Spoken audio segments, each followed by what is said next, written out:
All right, hopefully the wind isn't too bad. Nice breezy day up here on a hill. You've clicked on this for a reason. It is Carl's 1992 Honda Acty SDX four-wheel drive. New shop runabout vehicle. This thing is just simply amazing. He bought this off a small importer back on Wednesday. Yeah, it's all legally imported, so he will be getting plates on this in the near future. This is, of course, the second generation of the Honda Acty key truck. Honda was kind of one of the later companies, Japanese companies, to move into the key truck and van segment in Japan. 76, I think, was the first year of the Acty. Of course, Acty is short for activity. The van fit 4 people. They came with a 650cc 3-cylinder engine. I think the later ones eventually got a 4-cylinder. The Acty was one of the last key trucks and vans that have the rear engine. The Suzuki Carry and the Daihatsus there, they moved their engines up front like a traditional cab over, but these are rear engined.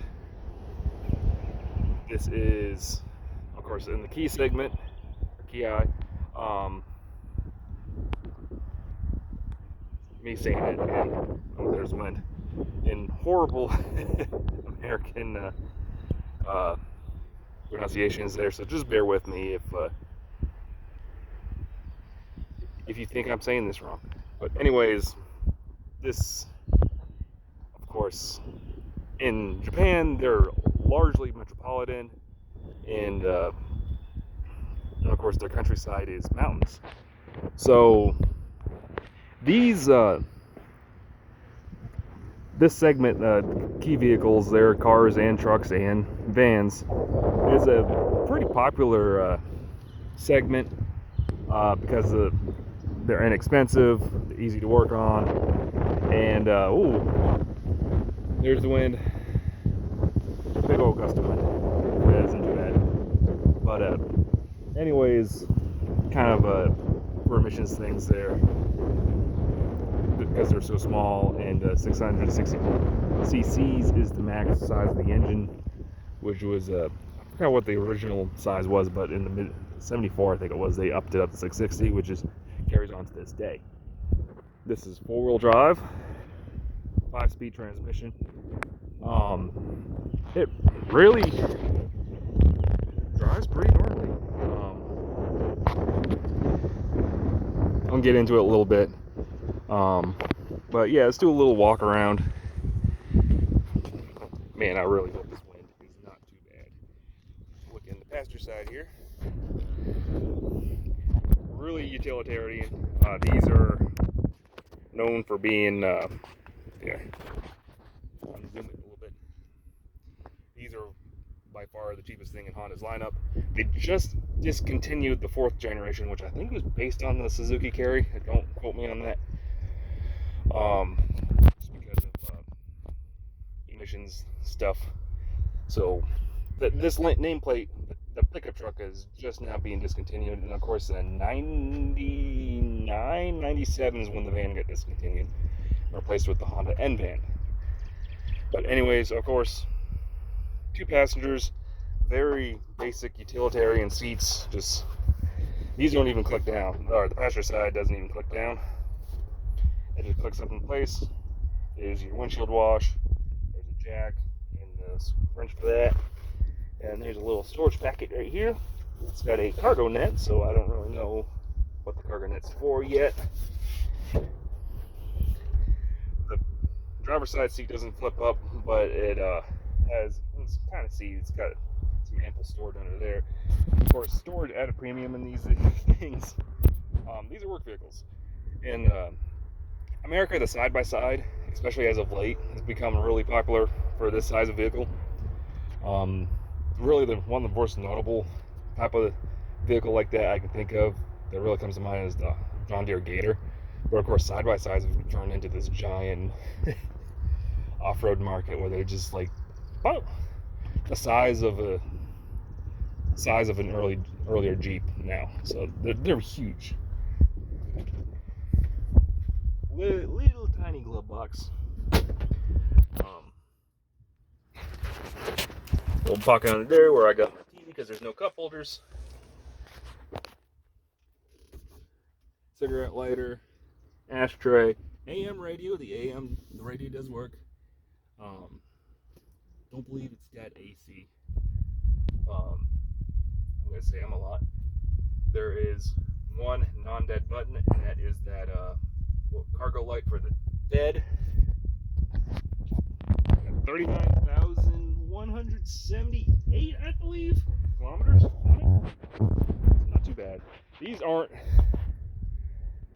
In America, these are quite popular with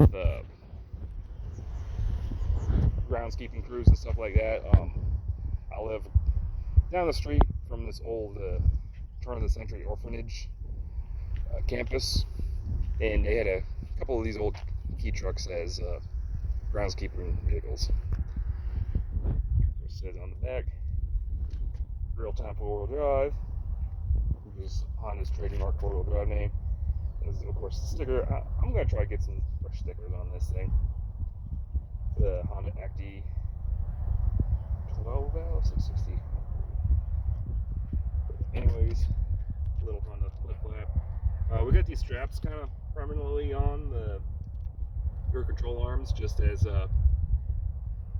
we'll pull boxes. We pulled boxes around with bare NASCAR chassis up and down this hill with this thing, and it takes it pretty good. So,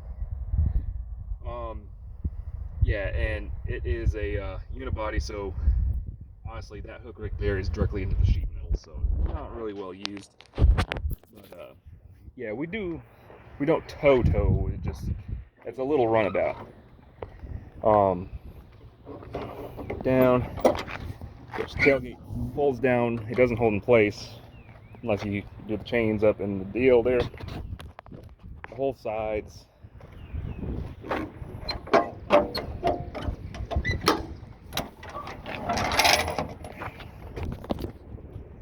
Everything folds down flat for easy access. And just latch it back in place. I got it unbolted already, so bear with me. This is your access for the engine panel. You get a little flathead screwdriver, get in there, and there's the little 3-cylinder. Other manufacturers have gone to 4 cylinders. I don't know if the newer Honda Actys went to 4 cylinders, but this is a little 600cc 3-cylinder single overhead cam engine. Known for being really reliable. These were sturdy little engines and transmissions. So they built these quite literally to take a beating. Let's see who's looking here. So of course I am the best. And of course, 4 14mm bolts secures that back in place. And then tailgate back up. Make sure it's latched.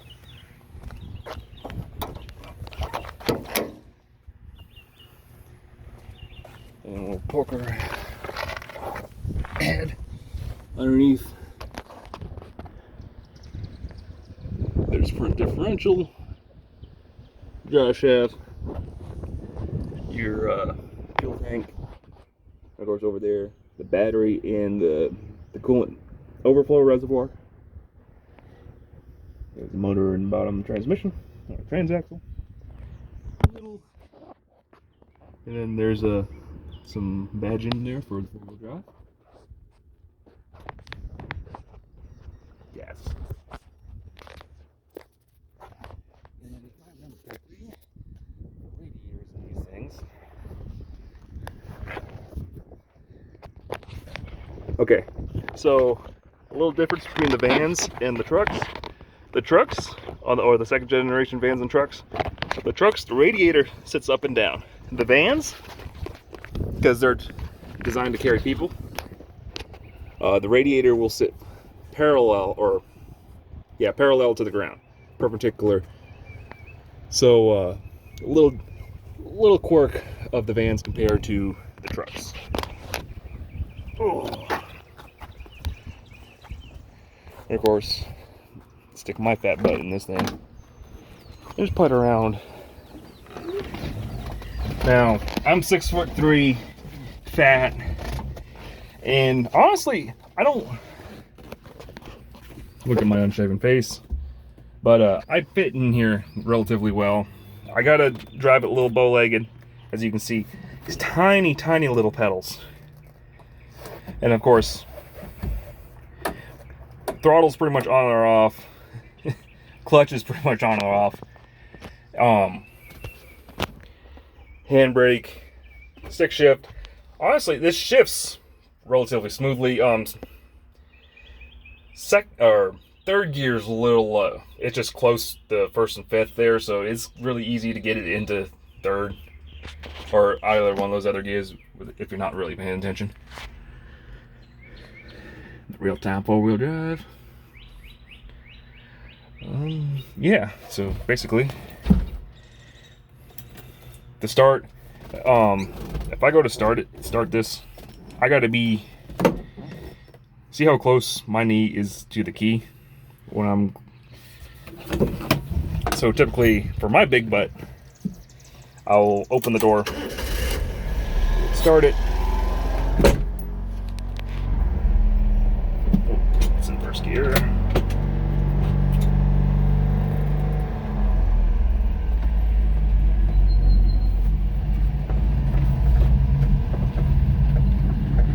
Put around.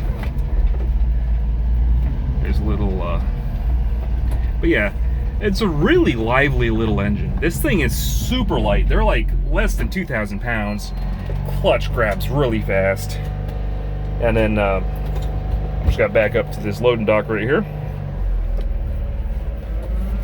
Once it's going, this engine is extremely silent. We've had some people,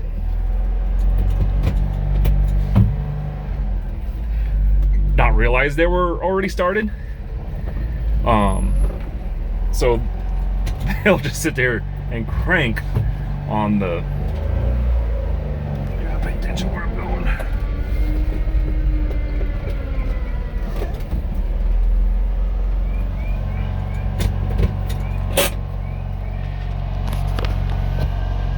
Turn her off, and of course, South Statesville. Sounds like. But anyways, really easy to drive. Out on the road, of course, you will see a Wookie drives on this. These are surprisingly capable around town here. We'll get this thing up to about 80 mile an hour, 50 mile an hour. Again, it's so light, it just goes. And yeah, it's surprisingly capable on the road. The guy that Carl bought it from drove it like twice on I-485, and he said that was like the most scared he's ever been in his life. It will do 65. It's just 65 mile an hour. It's just the truck or semis will just throw you right around. It does lean a lot in corners. It's a little disconcerting at first. It's just you're in a really tall and narrow vehicle, so I'm sure the vans are feel a lot worse. But yeah, it's just something you're really cognizant of as you're in the twisties. But this is a great little city vehicle. Like, it's perfectly sized. You can like get in these narrow little alleys quite well. We work up here at a lot, and we got a warehouse up here with a lot of stuff in it, so we're constantly walking up and down this hill right here. And normally you just get one of our big express vans or dualies back there, and you can get them back there, but it's narrow. I got a couple trailers back there, but but this thing is just so spry. I can just drive it. There's a loading dock over there for that back building, and I can just drive this onto the loading dock and into the building, load up a set of tailpipes for one of our race cars, and just drive down the hill. It's a great little parts runabout vehicle. Yeah, just perfect for this application of us just running parts up and down this hill all day. Four-wheel drive does work. Carl's had it down behind the shop. There's a bunch of kudzu, or a lot of rolly hillside type deal. It used to be overgrown with kudzu, and we're slowly, over the past few years, knocking it back, taking it back for the grass, and yeah, nothing too out of the ordinary. Just a steep grassy hill, and it'll just climb up it, no problem. It's so light. It's like a little mountain goat. Yeah, 1992 Honda Acty SDX 4-wheel drive. You will see this on, not the next Wookie drives. I got one already filmed. The Wookie drive, this week's Wookie drive is going to be delayed a week. I've just been really busy. You'll get this video instead. And then, yeah, normally I try to keep secret until like the day of what I filmed and whatever, but I'm just so excited. This is going to be episode 59. So yeah, stay tuned. This will be a really fun episode of Wookie Drives when it does come out. The next one is actually another fun one there. It's a American performance car. I actually had a lot of fun in this car. So stay tuned. That will be next Sunday when that video comes out. This Wookie Live walk around and talk about the 1992 Honda Acty is just a kind of filler video, but I will get back on schedule next week. So thank you once again for watching. Little horn, loud horn. But anyways, thank you so much for watching, and have a good day.